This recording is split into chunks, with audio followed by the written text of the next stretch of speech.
everybody, and welcome back for another League podcast. I am your host, Patrick Skarsgård Scarborough, and I have with me today the Ivern team. We usually do these for reworks, but this time we have a new champion, Ivern the Green Father. We'll run it down. We have Blake Smith, his designer, also known as Squad 5. Blake, how you doing?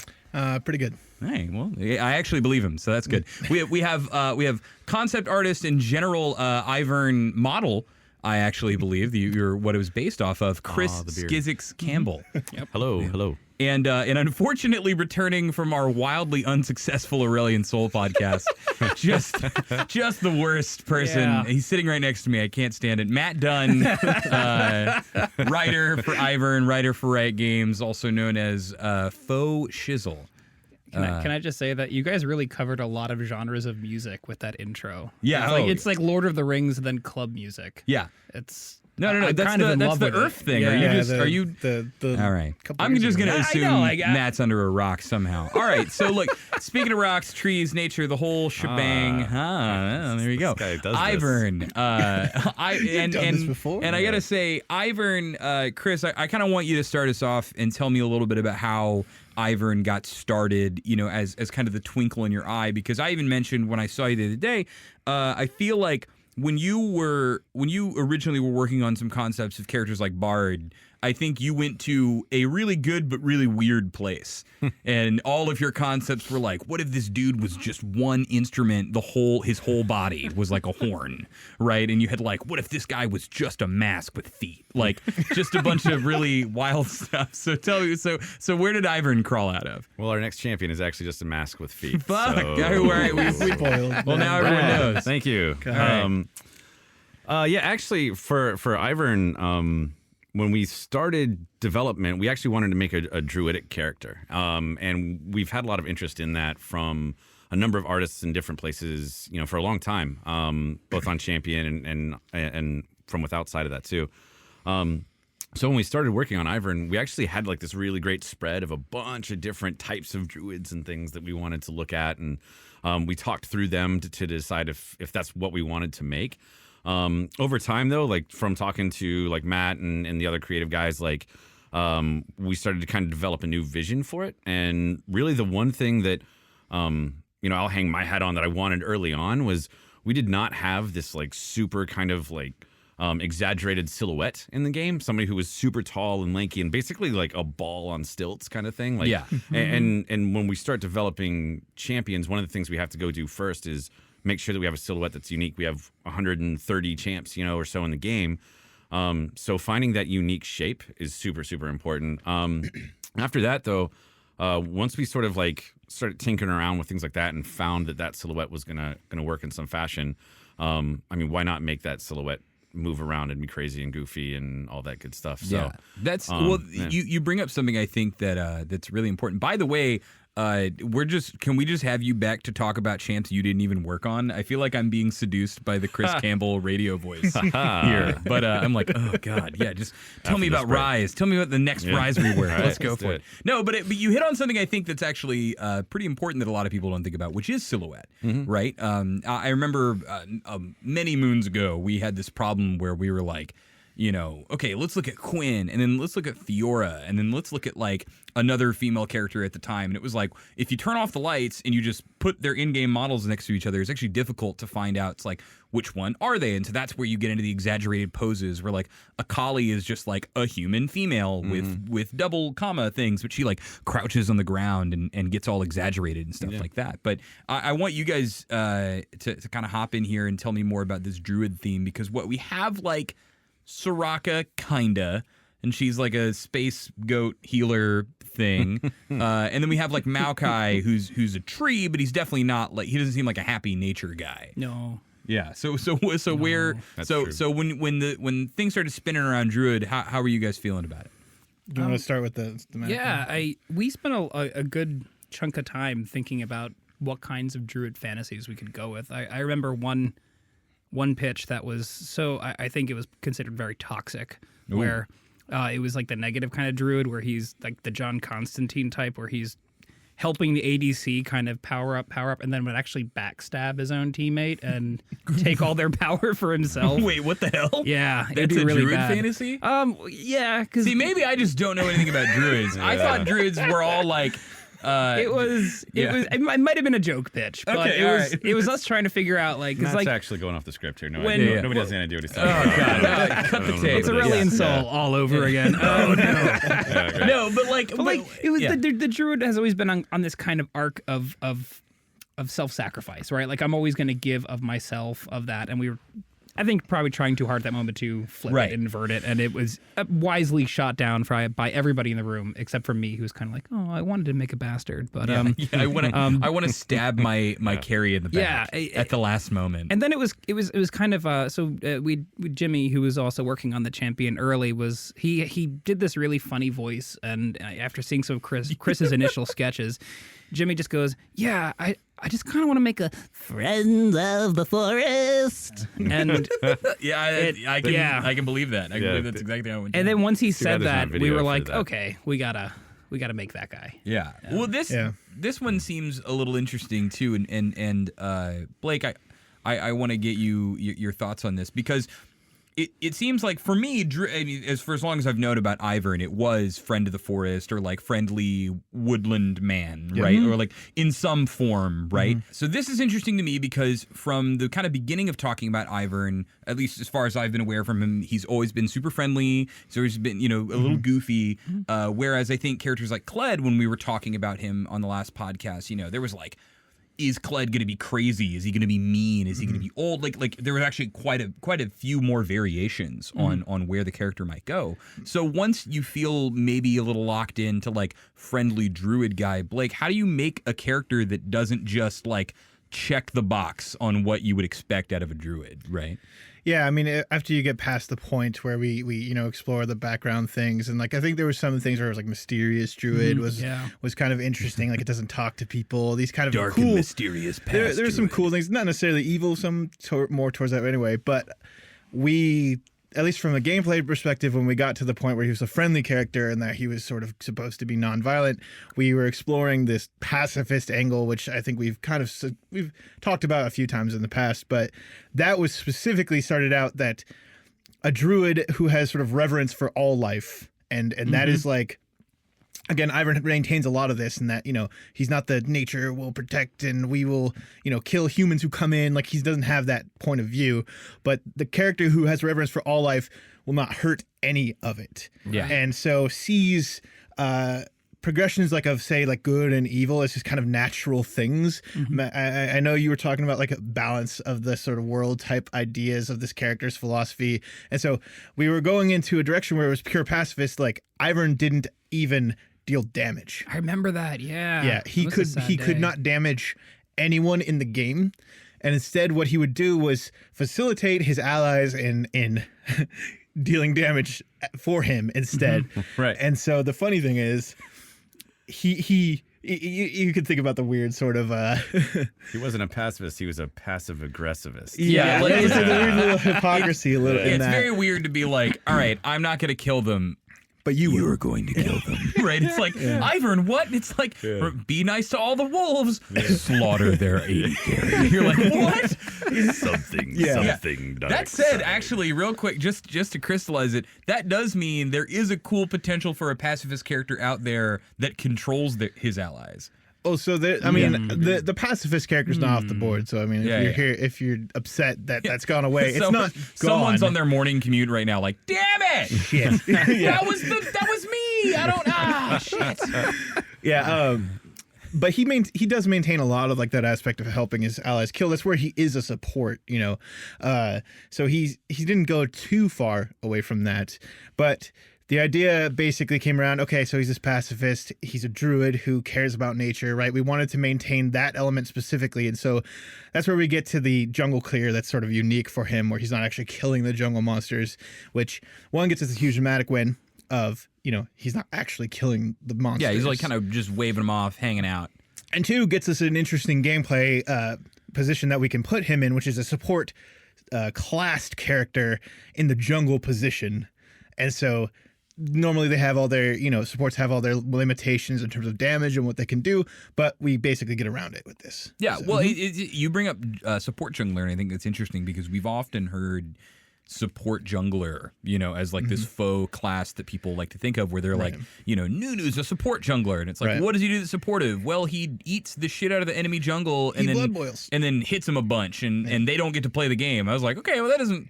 All right, but I mean, I guess it's a support relative to like a Master Yi, but Right. but some of these characters that people have felt are support junglers, I think, don't really live up to what you may expect out of that theme. Right. I mean, we wouldn't specifically classify them as a support jungler and say that they fulfill like that niche. Right. Yeah. For players. I think it's more like, and maybe you guys help me out. I'm not exactly familiar with what you play, but it feels like if you enjoy playing support the role in other games, if you like being a healer, if you like being kind of an enchanter, Ivern is like right up your alley. Yeah. Even if it does put you in a different lane than maybe you're used to. Sure. He's really relaxing to play. I found him just like in the play tests that I did, just calming.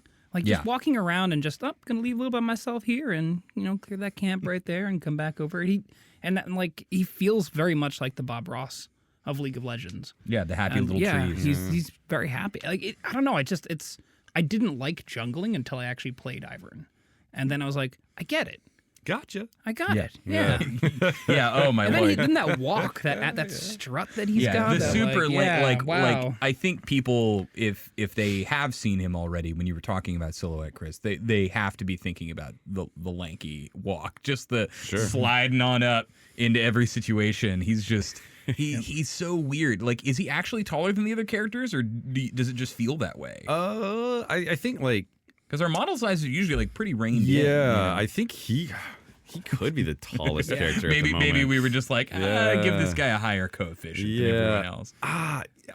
He might be the tallest guy at the moment. Yeah, He he's taller than definitely has some interesting numbers for his bounding box which is his size, as you think, say. like thematically speaking, he's not actually the size of a tree. He would be like taller than a normal person. I mean, he maybe even 7 or 8 feet tall, but not giant tree man like an Ent. Yeah, he's not BFG. But in game, like he might be the biggest dude. Yeah, he's walking around. Yeah. I was kind of hoping he did the Attack on Titan thing. He walks over to the Raptors and you just see him peering Peek over. over. Oh, that's so creepy. Just see him. He's like, but then he's like, "How y'all doing?" Yeah. You're like, "Oh, we're good." We're hanging out over here. Looking skin. good, guys. So I want to Attack on Ivern. So just be a naked dude. Yeah, that's good. So I know the inspiration was Druid, but is he an actual Druid? I read the story for the first time in my life. I read the story. Wow. Yeah, I know. No, I'm kidding. Yay. I read all that shit. I'm honored. I'm really touched. This I'm is so like, mad about it. I'm shocked because I've known you to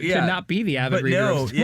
it's the Alabama in me that just keeps me from reading. But no, Ivern, because he's like, he used to be a bad dude, right? He was Ivern the Cruel, right? He was, I don't really know what his whole deal was back then, but he went to go find some magic that could stop all the Frozen Watchers or the Frostborn or whomever it really is, and he cuts down the tree, and then he becomes the tree.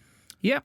And so I guess You pretty much got and it. the thing is especially listening to his VO, I'll gush about the VO here in a bit, but even listening to how he interacts with people, how he interacted with the kind of the hunter in the story and everything, he doesn't seem to know or care if he has kind of an authority. He's just sort of like, Yeah. I got a bunch of life powers, and I'm just going to enjoy the hell out of that. And I'm just going to I'm going to make sure everyone else is enjoying it, right? Like the whole, what is it? He's got to go officiate a frog election. Yeah. Right? For King of the Lily The Pad. Donald Grump memes started flowing. Yeah, from Donald that Grump. one. Yeah. Oof. All right. But right, so I guess that's the thing is what is his actual role in Runeterra? Right, because it doesn't, most druids are like, we were appointed by a council of some weird elf creatures and someone stands tall above everything, but he's kind of just rolling around, lank walking into everywhere, just enjoying his life. I think he kind of just lucked into it, or just kind of sort of rolled with it. Early on, the first character reference I can remember for this guy was the dude from The Big Lebowski. And it's like when you look at him early on and say like, oh, he's the dude. He abides, he chills, he's got a white Russian. Nothing's going to really harsh his day. except someone peeing on his rug. Because, like... And even then, he just wants the rug back. Exactly. It really tied the room together. I'm like, going to stop quoting no, Wazowski now. But there was room for a scuttle crab tying the room together if you steal it from him. If he's like, what the hell, man? Why are you going to take my crab? We had missed opportunities. Yeah. One that I wish we had done was Ivern versus Ivern, if they both clear the same camp, or they would both just go... Whoa! You knew what I was thinking.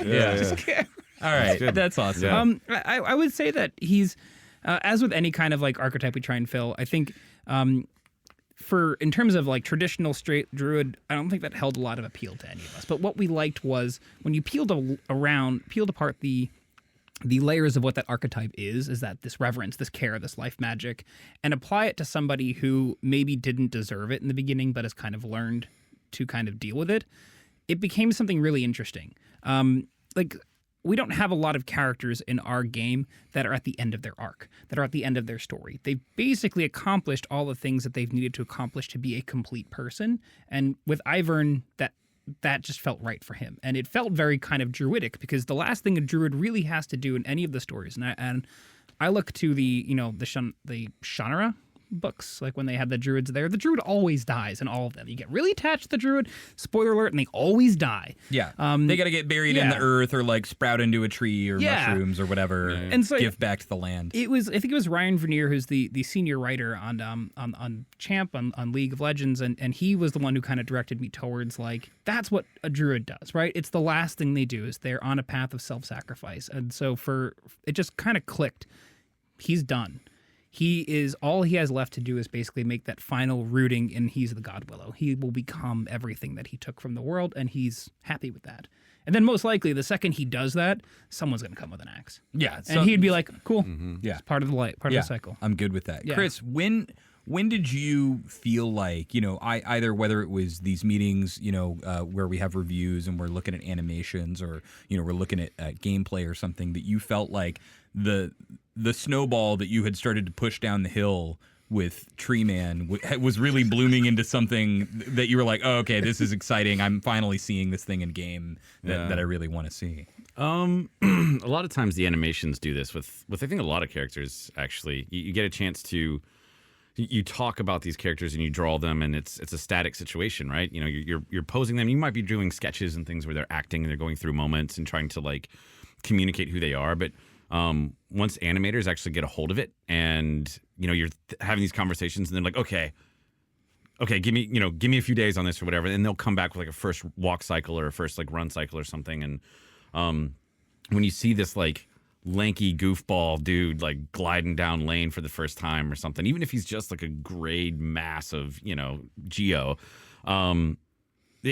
you start to see the personality, and it passes into a different state of mind, because you're sort of pitching to yourself and to each other, and you're believing that this thing's going to be cool and it's going to be interesting, and then it starts to move, and it has mass. Then the real smart people come in and make it happen. Totally, and you're like, right, oh my god! No, and It's the same thing with gameplay. You don't know if an ability's good until an animator gets a crack at it. And you're like, actually, this is satisfying. You're like, never mind, I'm a genius. Yeah, it's super cool. Yeah, no, I mean, and Chris, to his credit, was like one of the first people to really see who this character was. I mean, I remember specifically there was that one time where you were like, hey, Matt, you're kind of busy with Aurelian Soul and wrapping this. Do you mind if I just like kind of push on this angle and push on this angle? And I was like, yeah, man, go for it. It seems like you've got something, and you steered that ship really well. Yeah. It's going to turn to compliment. He's like, yeah, I probably did, but I don't like you saying that. No, don't be nice to me right now. Look, he looks so uncomfortable. And he's got a good beard for it, too. I think it's one of those things where, I remember early on we talked about the potential with just the way that he was built for him to move around and be really unique. And we talked about he was going to be somebody that if he's going to be in the jungle, he should move unique, because we knew that he might be a pacifist. I think at that time we were kind of seeing if that would work. So there were a lot of things about just like making sure that this guy was interesting when he moved around. Yeah. And we had already started poking at the idea of like he was kind of this like, it's a little bit of like Johnny Appleseed, a little bit of like the hermit that's been out in the woods for way too long or whatever. Yeah. And he's got all these sort of like eccentricities. And So yeah, I mean, to me, like I go to the references of like the Labyrinth, the characters that are sort of built like Ivern in a lot of ways, and they actually like throw their heads back and forth, and that sort of off kilterness that like a deep woodland off kilter thing, but not evil. In another context, like tossing your head around would be weird as hell. Yeah, but they seem to like just not care on such a level that you're like, oh, I guess this is. And they're a little creepy. They're a little creepy. Yeah, for sure. But anyway, so I think I want to talk a little bit about gameplay though, Blake, because I think this was if correct me if I'm wrong, but Jimmy Stort's beef. No, beat punch beef. That's his summoner name. What he worked on Rek'Sai, he worked on Alawi, and it was funny because I always make this joke where I'm like, oh, every designer has a thing. Everyone knows about August Browning's 3-hit passives, right? Now evolved into the 4-hit passive with Jhin. And I was like, Jimmy, you just put a lot of shit on the map. And he's like, no, I don't know what you're talking about. I was like, Rek'Sai is just tunnels everywhere, then tentacles everywhere. Yeah. And he's like, they're gonna make you put brush on the map, aren't you? And he's like, yeah, probably. And then he got really sick. And the way that I remember this, is all of us in the Nordic champion, hall, like who's gonna take over Ivern, and Blake busting through the door with a sword, pulled from the head of a now dead giant, right? Saying, I will work on Ivern. Yes, the Grendel. I will carry the ring to Mordor. I feel like it was more of I was just the shepherd out in the fields, and I had one of the warriors come up to me and say, "You have been chosen." Yeah, I guess actually that is a little bit closer to how it went. So Blake, you have been you've been working on QA, around design for quite a long time, and then this at the start of this process, right? You've helped out with so many champions. Like what were some of the ones that you've worked on? I mean, Vi was the first one. Jinx, Braum. A lot of them. So I've been here for a while. Yeah, a lot of favorite characters, and so what was it like being able to take on the first project on your own? Walk me through that. Yeah, I mean, from my angle, like I kind of tell the story whenever I can. But when I was first interviewing here back in the day, one of the questions, of course, that always gets asked is, "What do you see yourself doing in 5 years?" And I'm like, I want to make a champion. I'm going to be a champion designer. I'm going to make a champion. And so for me, getting the opportunity to finally do it has been in like 4 years, right? So yeah, you're ahead of schedule. 4 years. Yeah, there you go. But the opportunity to do it has been something that is like, I say from my perspective as someone who was just obsessed with League of Legends, like before I was playing and before I came here, that's what I did. That was my favorite, game to play at the time. And just a fan, basically, is what I would say, who came and on sort of a whim without a lot of hope, I felt like applied to Riot. Finally getting to this point, it was just like a dream come true. It was a realization of something that I wasn't even sure was even possible. And so for me, it's just like, it's sometimes amazing just to think about it and reflect. Damn, man, if I'd have known all that, we'd have been nicer. Like, way nicer. We're like, guys, Blake's very sensitive. This is kind of like his dream, y'all. It's like, yeah, but can he hook up the damn spells already? Like, what is, and this is interesting because, people who are listening to this, we sometimes talk about, how the personalities get injected into things and it's funny because when you really get to know some of the developers here, some of the characters just make sense, right? Like Daniel is super ambitious and he wants to do stuff that's weird. Right. And so the whole idea of like, what if he doesn't attack? What if he does this thing? Right. Or like, working on the fish tank, right. Working on like, let me just eat characters and walk around with them in my belly. Right. You're like, that's a Daniel thing. Right. He's super weird like that. And August is always trying to solve some kind of puzzle. Right. He's like, what's like the craziest thing I can get someone to do? And it's like, can I get them to both know where they're going to be in a couple seconds and also where they were a couple seconds ago, right? And I'm going to lightly plug Jeevan, who's working on the next character. So when you hear from us again, you'll know what that's all about. Jeevan goes into everything with something to prove. He's got like a true statement about the game, and he's going to go break it in half, right? He's like, everyone else thinks this thing is true. I don't think this thing is true. I'm going to make a character that forces it down. But Blake, I feel like that same kind of the tone that you just brought, to that story, I think really is reflected in Ivern, and so tell me about when you felt like your kit was working, because I remember a couple months ago we sat down together and I was like, hey, just show me the guy, and you're like, oh, here's this ability, here's this ability. But when did it feel like it clicked to you and you were like, okay, this is a functional champion in League of Legends and not just a hot mess of abilities? Yeah, I mean, from my end, we actually were having discussions quite often about what this character was. He was kind of shifting a little bit, and based on just my sensibilities that I was bringing, and changes to the abilities and things like that, since we didn't really have any before.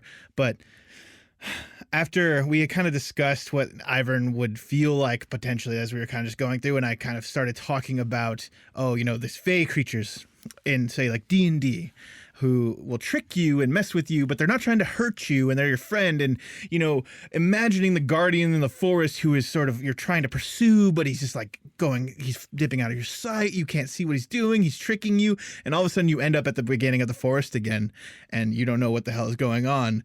And playing through his kit and finally getting that sense of in the jungle where I actually felt like that statement that we were making about what this guy thematically could feel like as you were playing him felt like it rang true, was the point where I knew that I had hit on something that was going to be really fun. And so going through the jungle, right, trying to counter jungle somebody, and they come up to attack me. I throw the root out and I start running away. They break out of that. They keep on chasing. I come around the corner. I throw a brush down, and then I walk through it, keep going the other way, and I see them go through and go the wrong direction. And I go, this is amazing. Yeah, I love this. Yeah. Right. And so that's the kind of point where I felt like at least the early game and sort of the jungling pattern felt like it was clicking for me. And the other parts were more of how the abilities sort of line together in the pattern sense. And that was like, oh, okay, what are you doing when you're casting these spells? Like, what are you thinking that you're going to do next? And so once we felt like we had down what it was that, what you wanted to do for an ally, that was when it felt like the character was coming together for the more late game stages, which is, helping melee characters mostly get in or appealing for the AD carry, things like that. Are you sure it wasn't when Warren did the double point shield thing? Oh, God, that was me, amazing. That's when I was like, oh, we have a kit. Yeah. It's amazing. Yeah. I don't know. For me, it was later. It was when Ivern high-fived Daisy when she came out. I was like, oh, get him. Yeah. Get him. That's the one. Yeah. I want to talk about her in just a second because I absolutely love Daisy. Daisy is my favorite thing in League of Legends right now. And she's not even in the game, but no, I think what you have, you kind of hit on something that I'm not really sure what to call it, but I feel like there is a point in a champion when you play them, and that, as developers, as designers and everything, it's important to lead people to this moment. Mm-hmm. But if they arrive at that moment and they succeed in that moment, they really understand your character. Mm-hmm. And I think, and this is a lot on you guys too for helping engineer that kind of character, but I'll give some examples. And I play a lot of Illaoi, and I think, Illaoi is, she throws tentacles around, right? She talks a lot about her god, but there is a moment when you are being ganked or there's overwhelming force coming at you, right? And your only out is to press your ultimate and just hope that it's going to work. Mm-hmm. And then the next thing you know, you're like standing on top of a bunch of bodies and you're super low, but you're like, wow, okay, that was awesome, right? Yeah. It was like, oh, I actually had to commit and believe the same way that she believes in her faith that it's going to work out, and it does, right? Yeah. And I think most recently for Kled, this was like when you are at almost no health and you charge back into the fight and you overcome them by remounting, right? Because it's so unintuitive for us to be like, oh, you already died, you're kind of dead, go kill them to get your extra life back, so to speak, right? And it's so weird, and when it does, you're like, I understand this crazy little asshole, right? Like, I'm super into this guy. And Ivern, for me, I think what you just hit on, that's like, I can't wait to have that moment where I juke someone because they were tricked or they were confused or they couldn't understand what I was trying to do. And I don't know, I think that's super powerful. But now I want you to tell me about Daisy. Now, clear everything off the table. We only got like 7 to 10 minutes left here. Talk to me about Daisy. Are you going to me? Okay. Somebody. No, I'll start out because Daisy. So Get it in there. Daisy originally came about from the gameplay side. Although, to be fair, we'd been wanting to potentially explore summoning as a druid fantasy type, which had been pushed for. Yeah. I originally you're either going was to thinking, transform or you're going to summon. Right. So Yeah. I was originally going away from that direction because I was afraid of pet controls in the game. Didn't think that we could Blake really hates make fun. it work. I also Yeah. hate fun. Yeah. That was one of the questions that was asked me. I was getting interviewed. But anyway, so We should Right throw man in for the there, job. Yeah. There was a version of the kit where he just did transform into a tree. He It did was do that. not That is fun. true. That was also not Unfortunately, very that fun. wasn't fun. Yeah, just stand there. But it wasn't your kind of not fun, and so we had yeah, to it wasn't the right kind of not fun. It was just deeply not fun. Anyway, Rooted in not fun. if you rooted will. in not funness. You can just leave. No, Yeah. I'm okay with Leave. that one. You It's can all just right. leave. Yeah. That- Leave, you please, missed. yeah. You missed why. That was I said it with the emphasis. All right, whatever. Anyway, Sorry. okay, so Blake time. let me go back around. So we initially were trying out some ultimates where he turned into the tree to kind of get more with the story and the thematic of it, and went away from that for various reasons. But I started trying to go in a direction that what is the support, if he is a support, what does he bring that is special since he is not in the bottom lane always? He can be there. And the thought was, okay, he can support different types of characters in the game. So started trying out some ultimates that were focused around supporting bruiser type characters because, his Q and his E are naturally very good with them. And the problem that we ran into was that buffing up another character to make them really strong and godlike and do cool things was strong. It was powerful. It was a good reason to take him into the game. But for Ivern, it didn't feel exciting because he wasn't the guy who got to do it. And so spun around that for a little bit and then eventually just kind of came to the conclusion, well, if we want him to be a bruiser support and to have a bruiser buddy, why not just let him make his own bruiser buddy? Yeah. And so let his kit work with that, and he creates his own bruiser to go in and fight for him. And Daisy kind of just fills that niche. She can go in, she's tanky, she gets up in front for him, she throws out CC, and so that's kind of the place where it came down to, and it naturally just slotted into his pattern very well because you do the same things that you would normally do. It's just that Daisy is now assuring you that someone's going to actually follow through for you. Right. Well, and there's stuff that you were talking about, right? Like if you land the root, right? The everyone gets the Lee Sin, the tree syndrome. Tree syndrome, yeah. as we will know it in a bit. That she takes it, right? Like if you root it, Daisy's tackling you over the wall now and is gonna go find you. And I don't know. I think this is the cutest thing we've put in League of Legends ever. Like people are like, let's make a skin for Lux or something, and I'm like, stop. Like Daisy is a badass giant like golem that has like a little flower on her head. She waves when she despawns. Yeah. Are you kidding? Yeah. I don't think we have a non-depressing death animation or timeout animation, right? Even Tibbers is like, he's done. Like he's like, I do want to say, I want to shout out to Brian. The sound that she makes when she despawns is amazing as well. What is the sound? Can someone give me the sound? She kind of does like a little grunting boy like kind of thing. It's fantastic. I'm loving her too much. And also, like when I listen to the VO, oh my good lord, impression. like just so exciting. Where she the theme is she's tackling you because she loves hugs.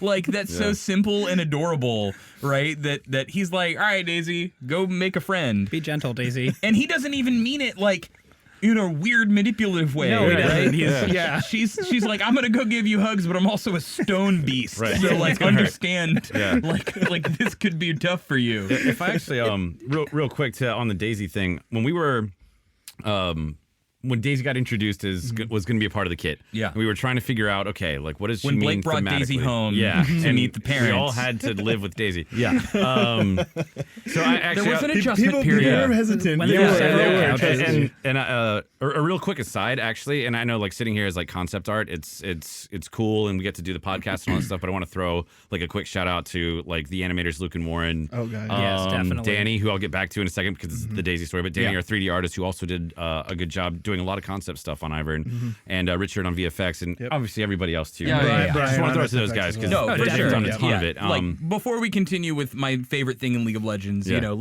we say it sometimes on this podcast. We probably never say it enough. You know, these things are really a labor of love and a product of way more people than we can fit into this room and have the time. And so while we're kind of talking to the DNA pod here, you know, there's shout outs to all the homies and all the teams that are listening to this that help make a part of this, you know, all that. Absolutely. But so all right, back to Daisy. Okay, Back so to Daisy. we were doing back to what really matters. Right. We were trying to figure out sort of even within our own head space, our own head canon, like, okay, how does Daisy work thematically? Like, where do we need to go so she feels organic? So when he pulls her out, it's not like, he's bringing in like somebody to just smash your face and kill you that feels aggressive. Is that right? Right.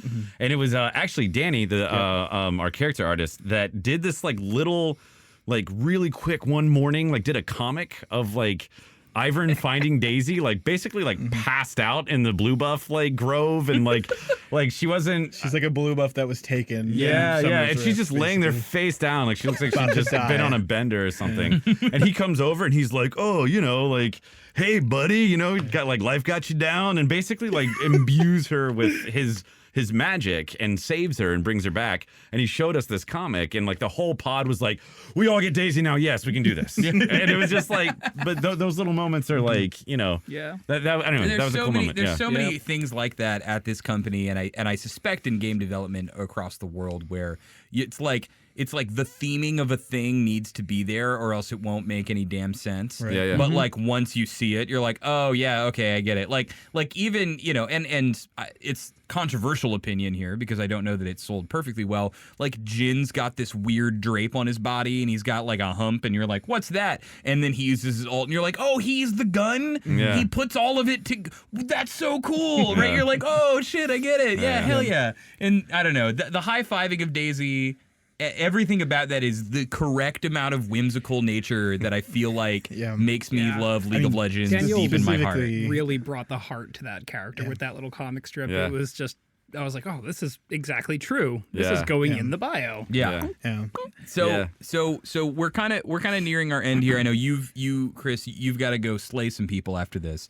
In the losers bracket of Hey, look, Rumble, losers the bracket Teemo is Cup. still in the tournament. We're proud. You know? Yeah, it's that's gonna be. good. We're Wow, excited. man, good. Yeah, we're excited. So listen, so I'm gonna go through each of you, and I'm gonna say give me either your favorite Ivern voiceover line or your favorite Ivern like moment, if you're not as up to date on his voice. You know, just kind of be thinking about that. I'll start it off, which is I kind of have two, and I think by the way, this voice actor is one of my favorite dudes ever in games. I don't know his name. I don't even know if it's confirmed, but he's General Nazgrim in WoW, and I know that because I can hear it because it's the same damn guy, and you're not fooling anybody. But his quality of doing the voice actor stuff, like his delivery is amazing, and he's got this one where he's like, "Oh hey, it's the people." Thing. Hello? You know, he kind of forgets for a moment like what they are. Yeah. But he's still trying to be really nice to them, which is the cutest damn thing ever. And then he has a whole host of lines where he talks and sheds light on all of the creatures of the rift. And there's one where he's like, you know, hey, Blue, you know, you and my friend Daisy would make a cute couple. And I'm like, he's shipping the Blue buff and Daisy? Yeah. Oh, my heart. I can't take it. He is just the best. All right, Blake, you got to go. I have to say, his lines when he interacts with the jungle camps are my favorite. And my absolute favorite one of all of those is Raptor friends, looking good, guys. I love that line. It's just so like friendly, and you can see him just jovially walking by. Amazing. That's my favorite. That's good. Man, all right. So I could point to all those animation things that we've already talked about, like the high five, probably. Yeah. Any of those, but I actually did it to Matt earlier. But the first time that we were testing out some things and he cast his Q and he like caught Annie or whatever, Annie bot, and he just did that gotcha. And I was just like, my man, because that feeling of like when somebody's like they're just at the edge of your range and you get them and you're just like gotcha. Well, because like no one says that low key. Like there's no one who uses their move in the game and is like, haha, I did it. You know, like right. Because we're you know, it's if you're like Caitlyn, you like blew their head off, right? Like you know you got it. Yeah. There's an old lady somewhere stuck in the game code who says you killed somebody, right? Like, but Ivern has given himself a high five on this. Yeah. All right, Matt, you got to close this out here. What's your favorite line and/or Ivern moment? Oh, it has to be when he pacifies the Razorbeaks and he just is like, where did you Raptors get all these coins? Like, and he's genuinely like perplexed. He's like, how did you? What have you been? Who have you been stealing? Like, it just puts a story in my head, and I lose it when I hear that line. Oh my god! Yeah. Okay, that's awesome. I have to say, honorable mention goes to I've got two thumbs and a shield. Yeah. When he shields himself. Yeah, I just honestly, you know, God bless you and everyone else who helped to make those lines, because, you know, shout outs again. We're doing all shout outs today. Yeah, shout outs to everyone, because I think it was Danny as well, but a lot of other guys who really set to, you know, Willem, Vandershive, who really set to work on like making a lot of those creatures come to life in Summoner's Rift when we were all working on the update. And to see them now like have a place and have personalities, like what is it like? Sir Grompulus Kevin Rivington of Croakshire, right? Like it's like hell yeah, dude. Gromp's the prince, of course he is, right? You just kept killing him for his buff. You didn't know about that. Krugs is writing his novel and getting feedback from Ivern. Yeah. Brambleback and Ivern got up to some mischievous deeds somewhere in a jungle. That's where things get the most like fear and loathing. Like things are gonna get weird. Ivern's quick 1,000-yard stare. Yes, And then he's back. And then he's back. Yeah. But it was we had a great line can come from pretty much anywhere, and people all over from like QA to narrative to other teams, other disciplines. We're tossing in lines, and the material was so good. It was so hard to pick. All right. So thanks, guys. All right. Well, yeah. Shout outs to everyone who made Shout-outs Ivern again. possible in every kind of way. We got to head out of here. So Blake, Chris, Matt, thank you guys for stopping by, and thanks to all of you out there for listening. I mean, you can tell how much fun it was to do the cast. It was that much fun to do Ivern, just guaranteed. So we hope you guys get out there and play him, play against him. Watch out for getting 3 buffed. That shit will happen to you. You're thinking he's real nice, but he will just smite all of your stuff away. But no, you know, be sure to follow us on iTunes and SoundCloud and I don't know, wherever the hell y'all listen to this to. So somewhere, if you found it, share it to your friends, share it to your parents, show your grandma. You know, I'm sure she'll love Ivern too. So okay, we're gonna head out, guys. Thanks so much, and we will see you at the release of the next champion. Yeah. Thanks a lot. Cheers.